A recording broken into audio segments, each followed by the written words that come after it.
একদিকে মাছ ভাজা দিয়েছি, আরেকদিকে অন্য কড়াইয়ে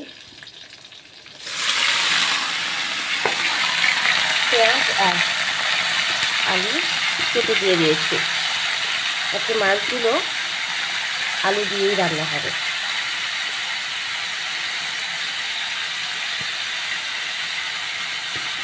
এখন আমি ওভেনেও দিতে পারতাম, কিন্তু একটু কড়াইতে দিতে এক এক করে আমি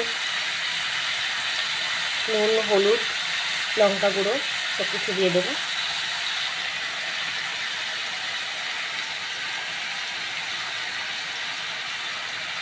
লঙ্কা গুঁড়ো দিয়েছি, হলুদ দিয়েছি, এবারে দেবো নুন।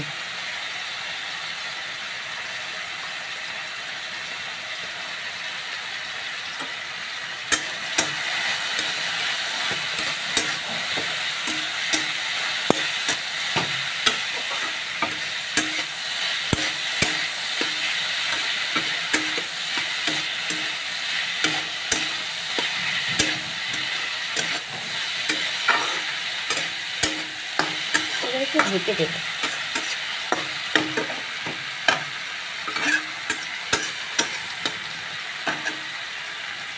এদিকে মাছ ভাজা হয়ে এসছে, মাছ ভাজাটা হয়ে গেছে, নামিয়ে নিতে হবে। আমরা একটু বেশি কড়া ভাজা খাই, কেউ কেউ একটু কম ভাজা খায়, যার যার মতো করে শেষে ভেজে নেবেন। আমরা একটু বেশি ভাজা খাই মাছটা।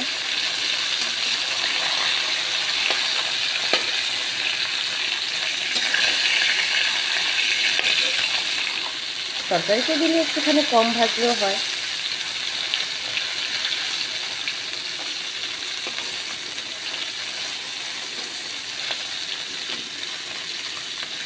মাছ ভাজাগুলো নামিয়ে নেব।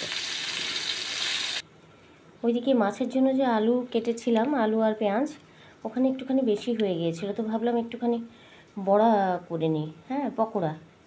তো ওইখানে আলু, পেঁয়াজ, লঙ্কা দিয়েছি, আর একটু নুন দিয়েছি, আর একটু হলুদ গুঁড়ো দিয়েছি।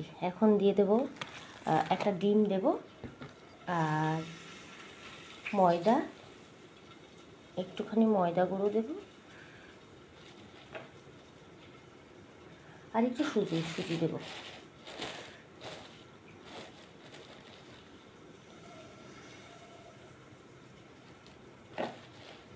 পরিমাণ মতো একটু সুজি দেব, সুজিটা মনে হয় আর একটু লাগবে। তারপর একটা ডিম দেব, একটা ডিম দিয়ে মেখে নেব।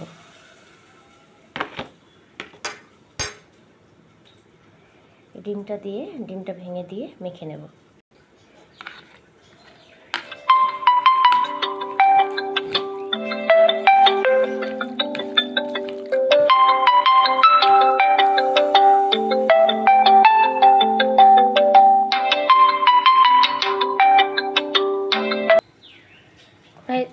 কড়াইতে আগেই একটুখানি তেল ছিল, এখন আরও একটুখানি তেল দেব। দিয়ে তেলটা গরম হলে এক এক করে বড়াগুলো দিয়ে দেব।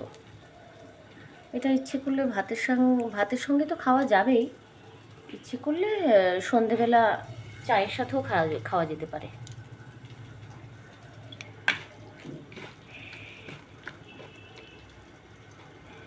ধনেপাতা থাকলে একটু ভালো হতো, বেশি স্বাদ হতো।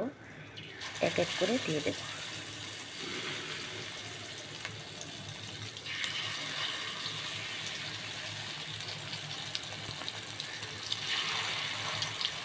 স্টিমটা একটু কমিয়ে নিতে হবে, না হলে ভেতরটা কাঁচা থাকবে আর বাইরের দিকটা পুড়ে যাবে। ওই জন্য স্টিমটা একটু কমিয়ে নিতে হবে। আলু আর পেঁয়াজকে আমি একটু নুন দিয়ে খুব ভালো করে আগে মেখে নিয়েছিলাম, যে জন্য নরম হয়ে গিয়েছে। আগে একটু মেখে নিলে নুন দিয়ে আগে জিনিসটা নরম হয়ে যায়।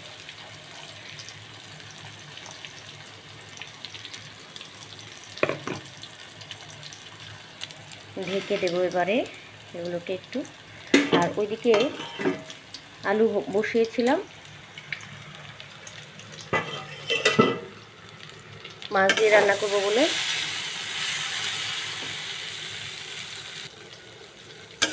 আলু সেদ্ধ হয়ে গেছে, ভাজা ভাজা হয়ে গেছে।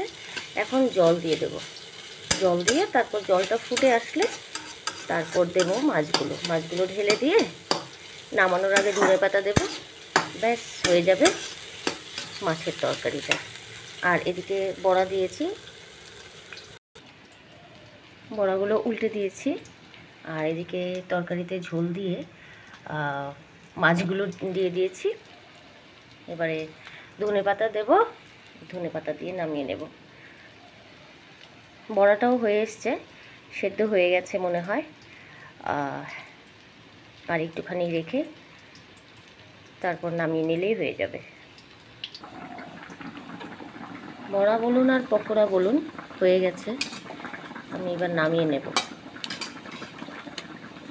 সন্ধেবেলা আপনারা চায়ের সাথেও খেতে পারেন এটাকে, অথবা সস দিয়েও খেতে পারেন স্ন্যাক্স হিসেবে।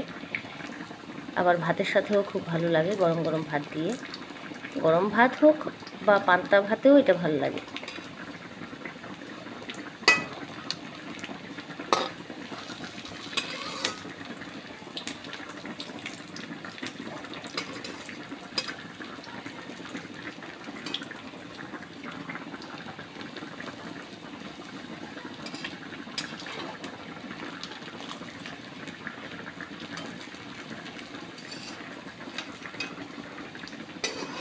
আমি নামিয়ে নিচ্ছি।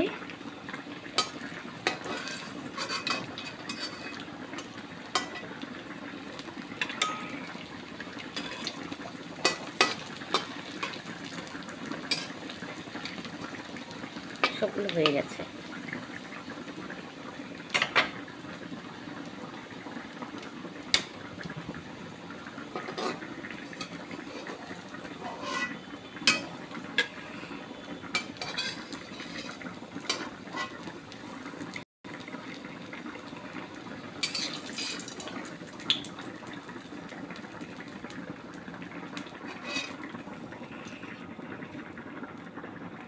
সুন্দর লাগছে দেখুন,